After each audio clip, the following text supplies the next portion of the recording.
So, both James Comey and John Brennan issuing warnings, but should they be worried tonight? Let's debate with former Chief Counsel for the House Judiciary Committee, Julian Epstein, and former DOJ prosecutor Jim Trusty. Welcome, gentlemen, to you both. Hey, Shannon. Good evening. All right, I want to start by playing something that the former CIA director, John Brennan, had to say about this idea of declassifying what the president's doing. Here's what he said. I see it as a very, very serious and outrageous move on the part of Mr. Trump, once again, trampling upon the statutory authorities of the Director of National Intelligence and the heads of the independent intelligence agencies. And it's unclear to me what Mr. Barr actually is going to do. Is he investigating a crime? Well, what's the predication of that crime? So, Jim, what justifies the president taking this action? Well, look, the president has pretty broad authority to do this. The key is not really what's going to happen with Barr. It's John Durham. And that's what I think Comey and Brennan are a little nervous about right now, which is you have a very independent, professional, dogged prosecutor that has a long reputation for being a straight shooter, but an aggressive one, who's going to have access to inspector general, to grand jury, now to declassified information for him to look at the origins of the investigation into the Trump campaign. So that's the momentous part of this. It's not Barr and all the gratuitous attacks on him. It's what's going to happen with John Durham as he looks at all the originations. Yeah, and my understanding, a source tells me that this is about kind of building out the infrastructure for Durham to be able to do his investigation, and when he does need something, to be able to go back through this channel to get it.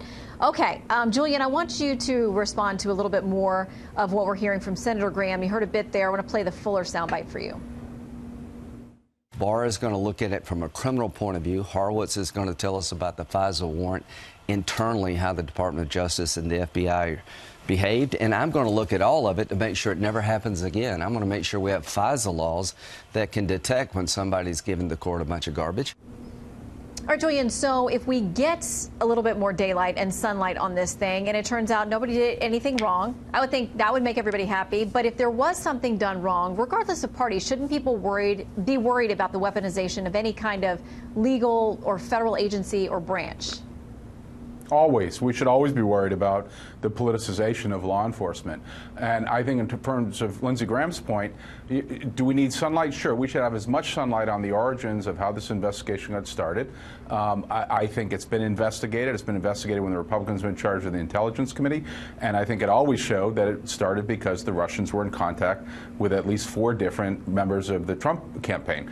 But let's investigate it. Let's get that information out on the table. Let's also get all the information out about Trump's tax returns, all of his contacts with Russia, Deutsche Bank, all the accounting matters that he's been strong-arming with Congress and losing subpoenas on.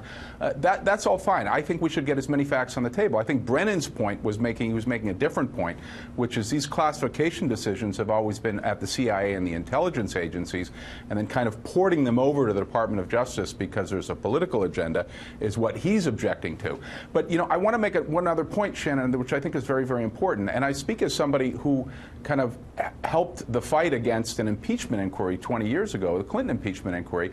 There are smart ways of kind of fighting back on these investigations, and there are dumb ways.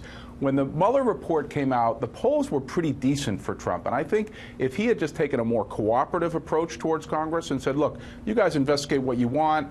I don't think there's anything here to see.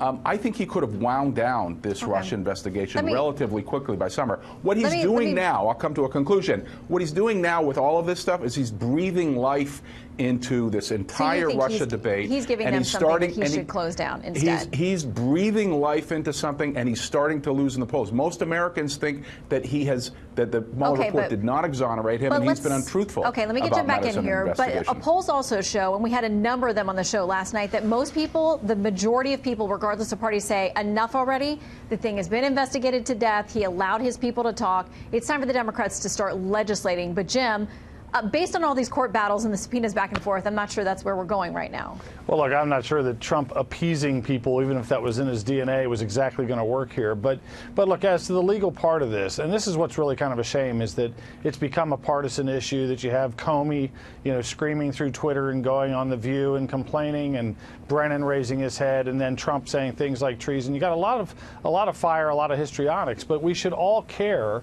about the fact that the most sensitive public corruption investigation investigations were being led by a case agent who was clearly out of control biased, who had McCabe, who should have been recused, Comey, who had a special employee that wanted to go leak things to the New York Times, and open questions still as to the FISA application, whether the FBI knowingly deceived a court. So I think no matter what your politics, we should all be saying, let's get to the bottom of that part. And let's not cloud it with everything else we can talk about, but let's get to the bottom of how the Bureau and how DOJ conducted the investigation. And take the emotion out of it. Just get to straight facts. And so on that moment of agreement, Julian and Jim, have a great weekend. I was going to add to it, but we're out of time, clearly. Come back soon.